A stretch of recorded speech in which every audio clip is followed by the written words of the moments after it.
Okay, all set to go? Rightio, well thanks very much for being here today. I often say that there really is no better place to live, work and do business than the Sunshine Coast. And right now that seems to be the case as people discover us or decide to come and join us. And that means we expect there'll be around 518,000 people living on the Sunshine Coast over the next 20 years. And as more and more people choose to call the Sunshine Coast home, our region will continue to grow at a rate that significantly exceeds national and state averages. So we must be vigilant in ensuring that our lifestyle is maintained. And right now, that's at some risk. Our major road networks are experiencing significant congestion now, and that will only get worse if nothing changes in the way that people move around on the Sunshine Coast. If we want to protect our lifestyle and enable local residents to get around more efficiently, then we cannot bury our heads in the sand and say we don't want to change anything. That's why getting an integrated, efficient, reliable and sustainable public transport network in place is so vital for the future of our region. As you know, Council has been doing the essential planning work to demonstrate a clear case to state and federal governments to address our region's desperate need for a better integrated public transport network. Over the next 8 weeks until June 22, residents will have the opportunity to provide feedback on a range of options being considered as part of the mass transit options analysis. The options considered in the draft analysis range from bus network upgrades to a quality bus corridor, to bus rapid transit, trackless trams, light rail transit and more. I'd also like to correct one widely canvassed mistruth that has been perpetrated on our community, and that is that light rail is the only option that's being considered. We're looking for the best possible solution for our region and our communities, whatever that might be, as technologies in this area are changing all the time. And our council has not made any decision on which option it should be. We are in fact a long way from that point, and it is why we are seeking feedback from our community. The people who live here now, people who may be visiting here, people who may be intending to live here, on what they would like to see developed around a mass transit or public transport system. Livable regions that are growing at a rate like ours need to have an effective public transport network. In turn, effective public transport networks play a vital role in creating accessible, inclusive communities and productive economies. An effective public transport system enables people to access not only family and friends, jobs, recreation, education, healthcare, and many activities that contribute to the quality of life and well-being of people who live on our Sunshine Coast. It provides independence for those people who cannot access the use of a private car. For the next 8 weeks, we want to hear from our community what they want to see in the future as a better way to move around the most highly populated areas of our Sunshine Coast. This is an opportunity for our residents to be involved in the early planning stages as we work through the options for a future mass transit solution. We want to hear what matters to our residents when it comes to identifying a public transport solution and the best and what they believe is the best one to suit their needs. No matter where you live on the Sunshine Coast, I encourage everyone to make themselves familiar with the draft options analysis and supporting materials and let us know what you're thinking. This invaluable feedback will assist Council as it further considers the draft options analysis and makes recommendations to the Queensland Government, which will necessarily lead the next phase of the business case process, given the state is responsible for public transport in our region. It's their network, it's their ticketing system, and it must all run together. So now I'd like to pass over to Deputy Mayor and Transport Portfolio Councillor, Rick Babarowski, for a few comments. Thank you, Councillor. Thank you, Mayor Jamieson. As the Mayor said, a really important and much anticipated day, and I'm really pleased that the community engagement process is now ready for the Sunshine Coast to participate.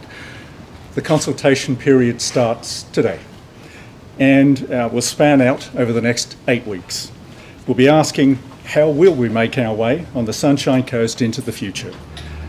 I think we all appreciate this project is really important. We're spending far too much time sitting in congestion right now. That's not the lifestyle we came here for, and imagine just how much worse it's going to get. On top of that, we're already feeling the effects of climate change, and one of the biggest contributors to emissions is private cars. We're around the second most car-dependent region in Australia. We need a mass transit system to change that paradigm. So hence our heartfelt call to action. Now is the time to provide your thoughts and your ideas to make this project the very best that it can be. The online survey is now open on Council's Have Your Say website. The survey is as self-contained as possible, so it'll give you enough information to provide your feedback. But the full draft of the Sunshine Coast Mass Transit Options Analysis Report, all 300 odd pages of it, is available on our website along with very good summary documents, 17 fact sheets to give you all the thorough information you'll need if you wish to dive into the details. Now, the last thing we should do is wait until we're trapped in spiralling congestion.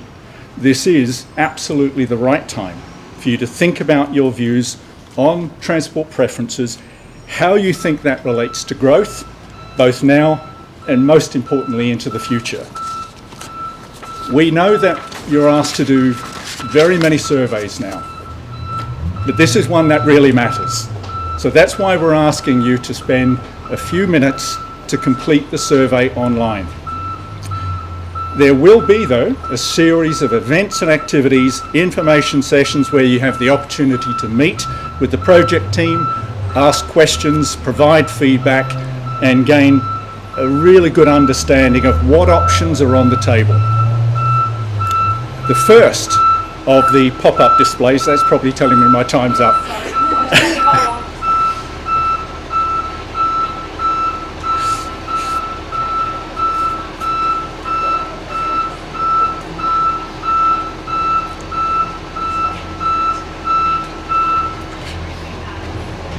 All right.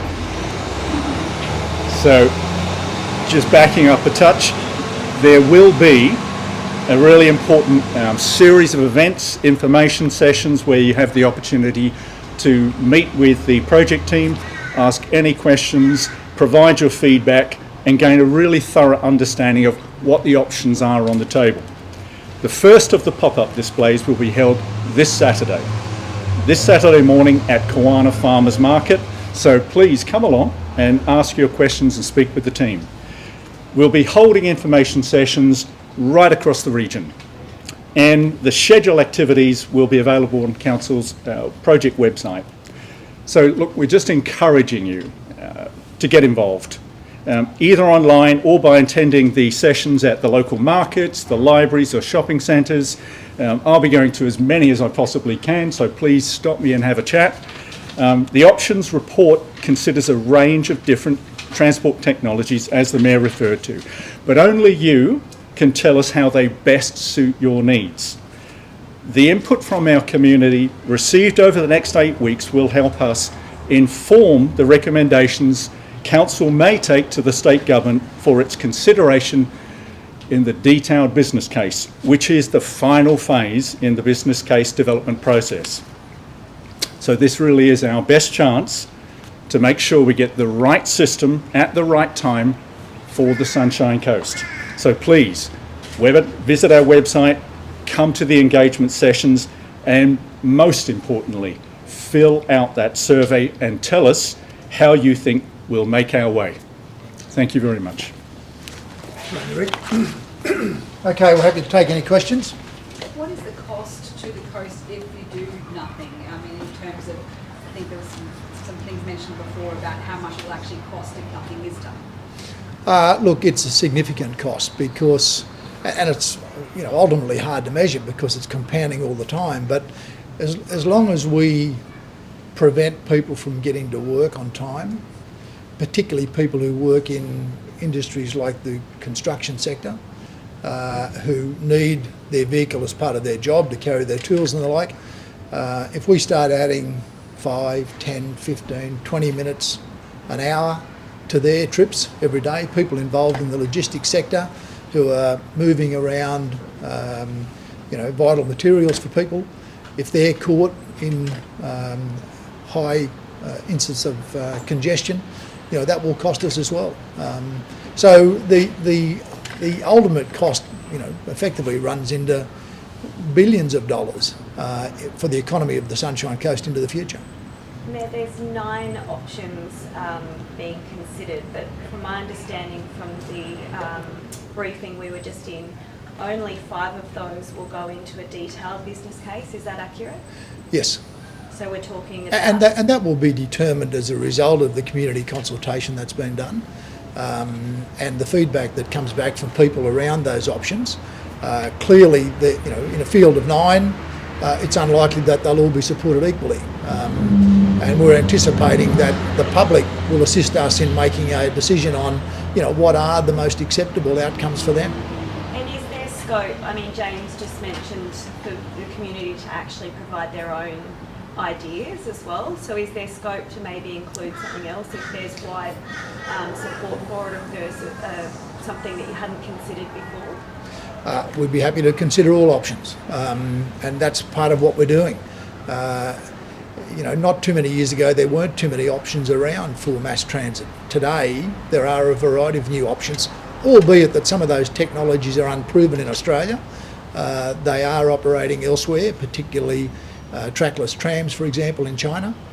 But there's a lot of things to consider in terms of how we put into a very defined space a transportation network that moves a lot of people around simultaneously, and still, obviously allows for current modes of transport to be integrated into that system as well. It's a big challenge, but again, we're not the first region to have to tackle it, and I'm sure we won't be the last. And there'll be other regions into the future who will look at the experience of the Sunshine Coast and the way we handled this matter in terms of communicating with our community.